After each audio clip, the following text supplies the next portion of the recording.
We are going to energise the country. Stop Brexit. No more Mr. Nice Guy. Seamus, I'm not sure this is a great idea, is it? Order! Hello and welcome to the Debated Podcast. As always, I'm your host, Will. And in this episode, I'm delighted to be joined by a returning guest, someone who has been a returning guest previously. This is his third appearance on the podcast. So welcome back, William Kedjanyi, who is the Elections, Politics and Policy Analyst for Star Sports. Welcome back to the podcast. A pleasure to be here.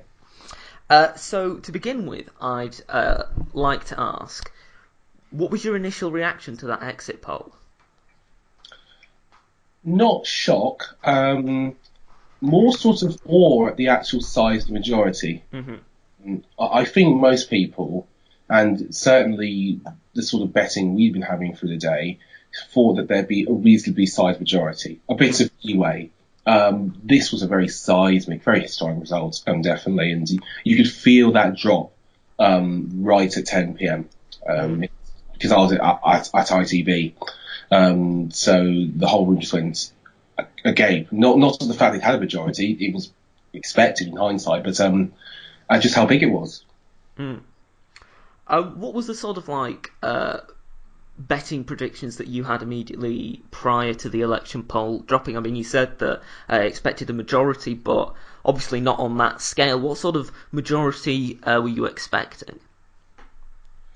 We were 11-4 about both Tory majority of 1 to 24 seats and 25 to 49 seats. Anything above that was considered a bit not outlandish, but it was 7-2 for 50 to 74, and we were 7-1 for a 75 to 99 Tory majority. And I think, that really, to many people, I think would have exceeded expectations. Certainly on the market basis, where we saw the money come in, it actually exceeded the expectations because we took 3 bets and we took them on majorities of 1 to 24, 25 to 49 and 50 to 74. So that was beyond, I think, expectations of the market. And the market had never really rated the chance for hung parliament that highly. It moved in an interesting way. I think it went off something like a 9-4 shot, having been 11-4. It touched 7-4 through the day. But even then, the market was pretty certain it was going to be majority. It was just, how big was it? And that was bigger than expected. Why do you think that, obviously some of the polling had quite considerable leads for the Conservatives, but a lot of the polling obviously had smaller leads, sort of like a small majority, or even, as you mentioned, going into a hung parliament. Why do you think that perhaps the scale of the majority wasn't quite picked up, either in terms of the betting market or in terms of polling? People, I think, first of all, we look at the polls. The polls on average were actually pretty bang on. Mm-hmm. It was a 10-point lead, and the 10-point lead can more than translate into nearly 400 seats, depending on where the marginals went. And all the small marginals went the Conservatives' way. And of course, the Lib Dem didn't break through in the southwest, so there you're adding a lot to the 317 seats that they already took, gain of about 50. A 10-point polling average is roughly an expectation with that. Most of the polls recently, they averaged leads of 5 to 13, but most of them were at least 7 or 8 points upwards. So good lecture for the pollsters. For the betting market, why did it exceed expectations? I think that punters were a bit sceptical about the Tories taking all of the marginals through the red wall. The punters expected Labour also to win some signature seats. We took bets on Labour winning Chingford and Woodford Green, 2 lumpy ones on the day. We took £800 on them winning Barnet. Punters were never expecting them to win in Bolsover, for instance, which was a stunning result. It wasn't even close. And I think the punters in general have been following the narrative of the campaign. And the narrative of the campaign suggested Tory majority, but not thumping landslide. Do you think that we heard prior to election day quite a lot of talk about turnout? Voting turnout, I think, was a bit down. But we also had a lot of people talking about people registering to vote who hadn't previously registered to vote. And a lot of people in the Labour Party camp thought that that would help them, that would mean that they would do well. Do you think that in terms of turnout, it's, for the time, quite a good turnout? And also, do you think that in terms of people who registered to vote, that a lot of those who registered to vote might have gone Conservative rather than Labour? Yeah, I think it's entirely possible. The actual election studies will be really interesting to see. The Ashcroft election study suggests that Labour had still a big chunk of that youth vote, something I think like I think it's 57% of 18 to 24-year-olds, and that they also won the under 45. So basically, we presume renters, people attempting to get onto the housing ladder. Mm-hmm. But if you look actually at the sort of turnout overall, and also where Labour had high votes, it's possible, and this is an anecdotal thought, but it's possible they were all built up in cities. Say, for instance, Canterbury, which, going by the whole set of results, should have gone Tory. Mm-hmm. It was a Labour marginal. Rosie Duffield had only I think it was less than 500 votes in hand. And the Tories won nearly 400 seats overall. You'd expect that to flip back. There were students queuing out all day for the polling station. The uni had to get tarpaulins to keep people dry. And she ended up increasing a majority. Now, that's anecdotal, but it suggests quite strongly, perhaps, that if there were first-time voters, if there were young voters who were energised, they built up the vote in cities and not in towns and communities, which is where the damage was done. You mentioned Bolsover a couple of minutes ago. Was there a particular result that really shocked you? I mean, was it Bolsover? Was it another seat? There were quite a few. I think the margin of defeat in Bolsover more than anything shocked me, because usually when those seats flip, it's because of a really concerted on-the-ground effort. It's sort of a bellwether, right? And it happens by a slim margin. Say, for instance, Joe Swinson, who was beaten by, I think it was 154 votes or something. Dennis Skinner is one of the most famous MPs in the country. I think he is close to the father of the house. He might have become the father of the house after Kane Clark left. And he was thumped. 5,224. By modern standards, is a pretty thumping win. And I think that was sort of the icing on the Tory cake. Blythe Valley was one that shocked me. I'm not shocked that the Tories won Kensington for all the intense symbolism, but I am shocked at how clearly mismatched the tactical vote was that led to Tories in. It summed up, I think, a lot of the Lib Dem campaign, which was very much that they lost their way tactically when the election was called. And I think, in hindsight, I don't know if it would have, don't think it would stop the Tory majority, but in hindsight, the gap between Labour and the Liberal Democrats was one of the underrated factors of this election. So do you think that, in effect, it was tactical voting that really did in parties like the Liberal Democrats at this election? No, because the Liberal Democrats increased their vote share a fair bit. The problem was they ran a bad campaign. I think it was not done with... There was not a lot of foresight on it. They tried to make... I mean, Brexit was the big issue of the election. When their vote was divided, they needed to go about it in a different way. I think they were trying to become the second party. Now, it worked in the local elections and the European elections, but different systems, and now you have first past the post, and I don't think there was a lot of acknowledgement of that. I think also Jo Swinson spent a lot of her time attacking the Labour movement, including Corbyn, quite widely, and in the end, come home in the numbers expected. If 16% of the Tories overall voters voted Remain, it didn't come home, I think, to the point where they would have, really had a good election, because they didn't break through in the southwest and they didn't break through in the southeast. I know they were denied a couple of seats because basically they couldn't get their candidates to be the first preference in tactical voting. Finchley, cities of London, Westminster, but overall, don't think it did them in. Now, you said earlier that you think this is sort of a political watershed moment. Looking to the next election, do you think that we're going to see another likely Conservative victory just based on the electoral map as it is at the moment? I think if you had one in, say, a year or so's time, or maybe a few months or so's time, that'd be the case.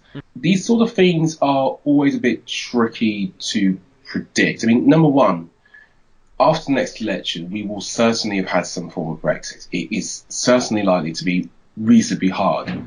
The issue is do you go down route number one, which is a withdrawal agreement, and then everything in the future relationship is negotiated. We end up with very much a third-party state that looks and feels something like, say, an Australia or a Singapore model, which is, I think, what the Libertarians, who are very close and influential in the Tory party, really want.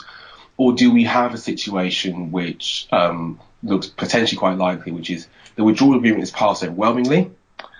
We then go into future trade negotiations. We do not have the time simply to cover everything within the 9-month deadline, and Johnson, with the numbers to do whatever he wants, decides to honour his promise of not extending the transition, and we leave with no deal in December.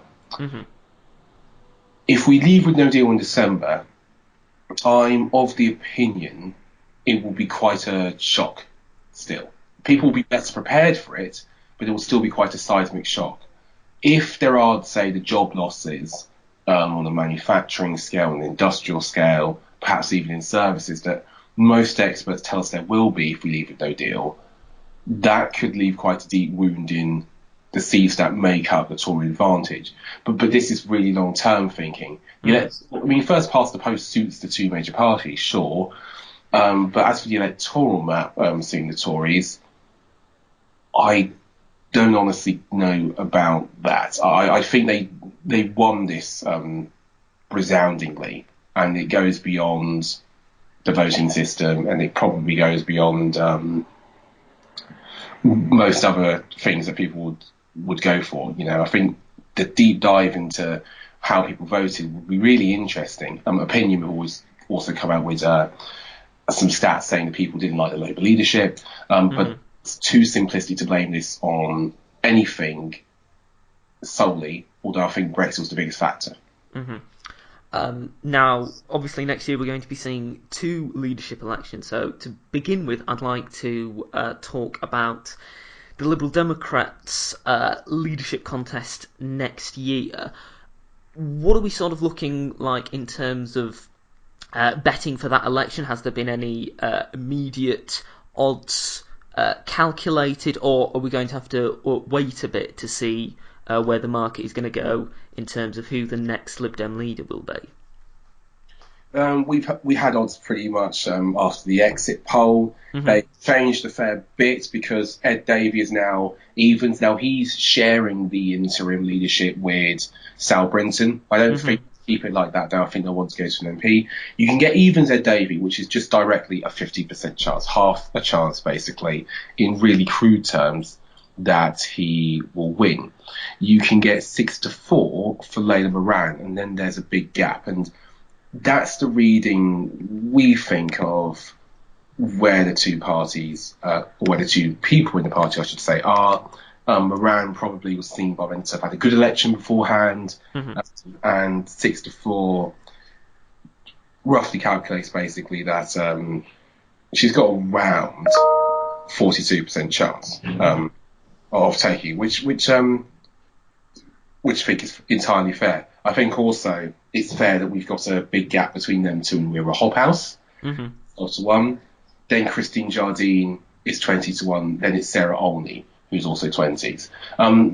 We don't know too much about the internal thinking here. Davy was certainly quite liked, certainly popular.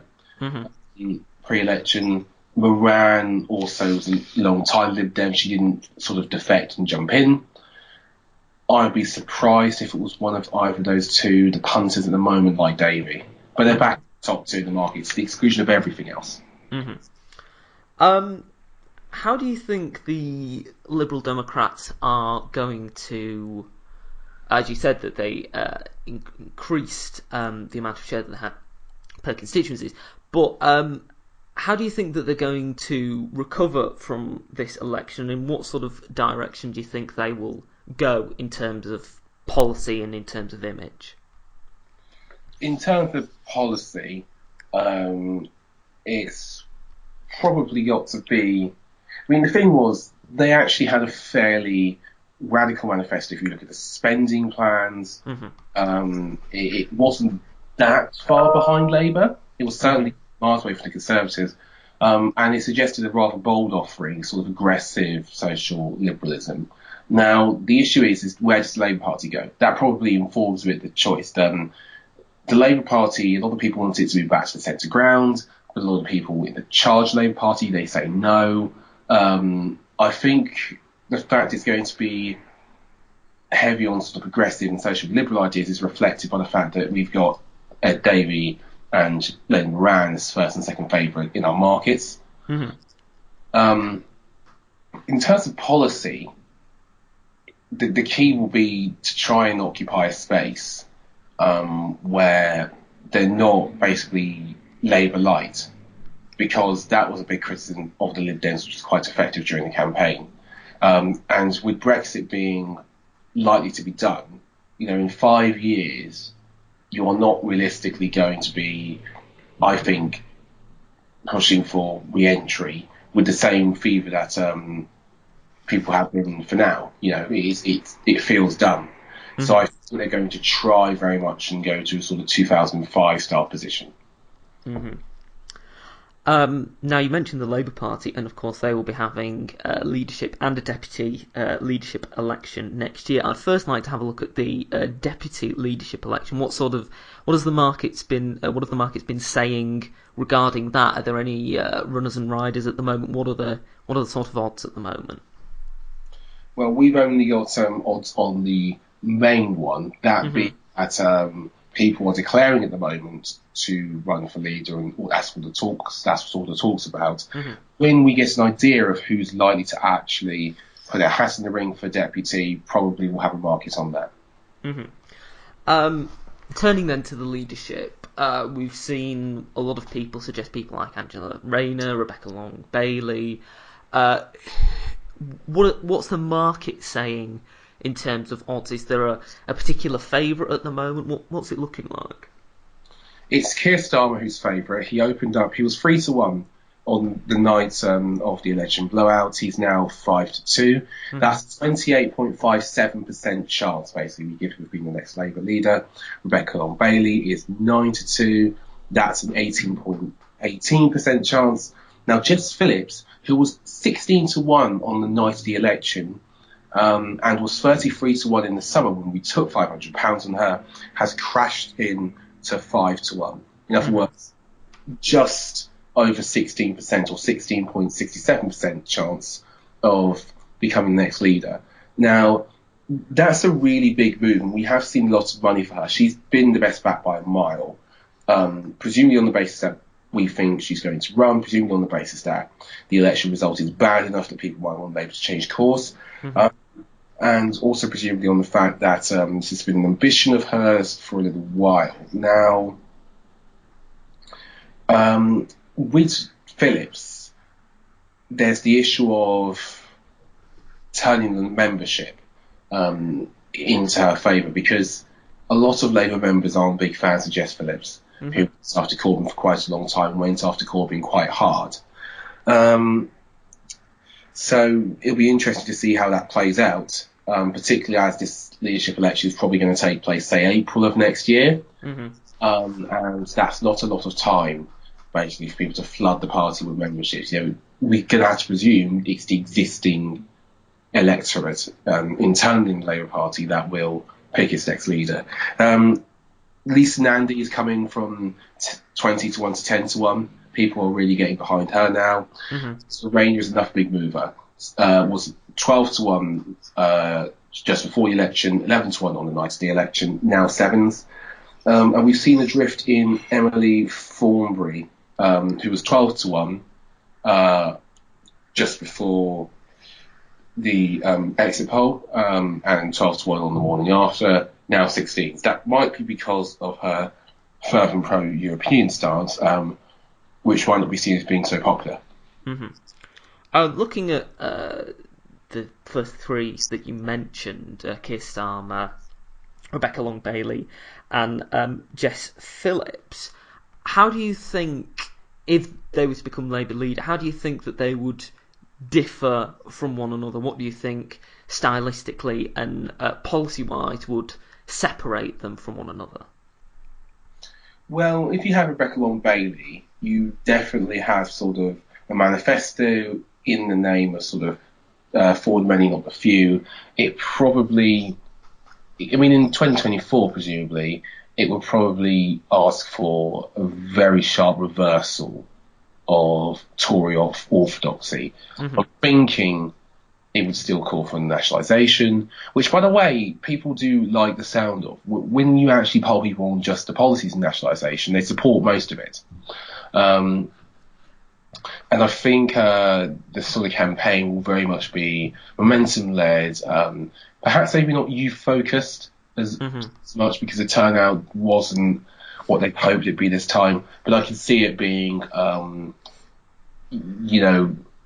sort of the same as now, but perhaps with a bigger focus on towns and communities. I think if Angela Rayner was leader, Labour would make an explicit point of trying to appeal maybe to not just swing voters, but people who perhaps have traditionally voted Tory, to try and pull and move them over back to Labour in the same way that you might say Blair, etc. did. Not with the same policies, but the same sort of style of attack. If you had Keir Starmer in charge, it'd be really interesting to see, because he carries himself well in the eyes of the party membership, even though he's not, explicitly as left-wing as the others. Lots of people say they like him. I think with the Keir Starmer Labour leadership, it will be left of centre and pragmatic. So it might be Milibandish, if you see off the top of my head here. With Lisa Nandy, we know what the off would be. Huge appeals to towns and communities that left Labour in their droves yesterday. I think Labour probably needs to do that. With what policies, we don't actually explicitly know. I get the feeling that Nandy would have lots of left-leaning policies that weren't explicitly as ambitious, say, as the current manifesto. Do